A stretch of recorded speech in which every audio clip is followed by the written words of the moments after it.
বন্ধুরা আজ আমি আপনার সঙ্গে এমন একটা অ্যাপের মানে পরিচয় করে দেবো যেটা কিন্তু আপনার খুব কাজে লাগবে, ঠিক আছে?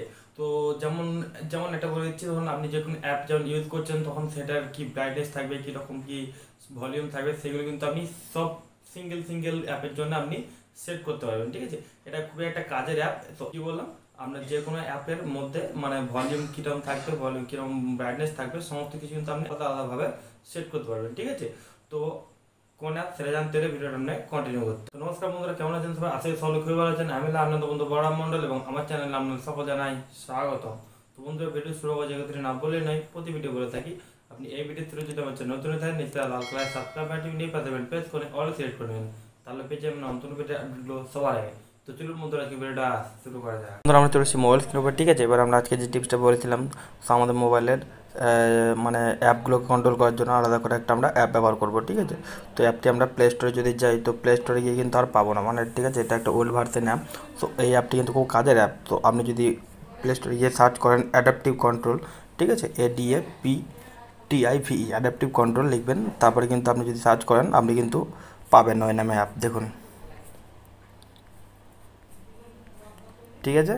সো এই অ্যাপটি আপনি কী করবেন, এই অ্যাপটি যদি আপনি ইউজ করতেই চান তাহলে কিন্তু আপনি থার্ড পার্টি অ্যাপ ব্যবহার করতে হবে, কারণ এই অ্যাপটি কিন্তু এখন আর প্লে স্টোরে নেই, ঠিক আছে? তো আমি বলবো না থার্ড পার্টি অ্যাপ ব্যবহার করতে। তো আপনি কিন্তু একবার ট্রাই করতে পারেন বা একবার আপনি অ্যাপটাকেও দেখতেও পারেন, ঠিক আছে? তো আপনি আপনার ব্রাউজার ওপেন করে নেবেন, তারপরে আপনি অ্যাডাপটিভ কন্ট্রোল লিখে সার্চ করবেন, তারপরে ঠিক আছে, এই দেখুন 3.2 ভার্সন অ্যাপ, ঠিক আছে? এটা কিন্তু এখন গুগলের মধ্যে আছে, ঠিক আছে? তো দেখুন, এই দেখুন, তো এই হচ্ছে সেই অ্যাপটি, ঠিক আছে? এই অ্যাপটি কিন্তু এখন আর প্লে স্টোরের মধ্যে নেই। তো আপনি যদি একবার ট্রাই করতে চান তাহলে ট্রাই করে আপনি দেখতেও পারেন, কিন্তু রিস্ক আপনার নিজের, ঠিক আছে? আমি বলবো না আপনাকে, আপনি করে দেখুন, ঠিক আছে? তো এর ইন্টারফেসগুলো দেখে নিন, দেখুন কীভাবে কীভাবে করতে হয়, দেখুন এর মধ্যে কিন্তু আপনি ধরুন এই ক্যামেরার মধ্যে ব্রাইটনেস, ভলিউম, ঠিক আছে, অটো ব্রাইটনেস, ডিএনডি সব কিন্তু আপনি সেট করতে পারবেন, সব মানে প্রত্যেকটা অ্যাপে সেপারেটভাবে, ঠিক আছে?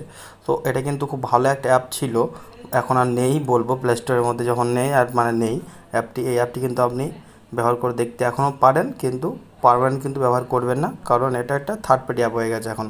সো এই অ্যাপটির সাইজ 9.4 MB মতো, বেশি বড় নয়। সো সেটা কিন্তু আপনি গুগলের মধ্যে পেয়ে যাবেন, ঠিক আছে? মে 2022-এর মধ্যে এটাকে লঞ্চ হয়েছিল অ্যান্ড্রয়েড 7-এর। ডিটেলস সব কিছু দেওয়া আছে, দেখুন। তো বুঝতে পারলেন কী বলতে চাইলাম?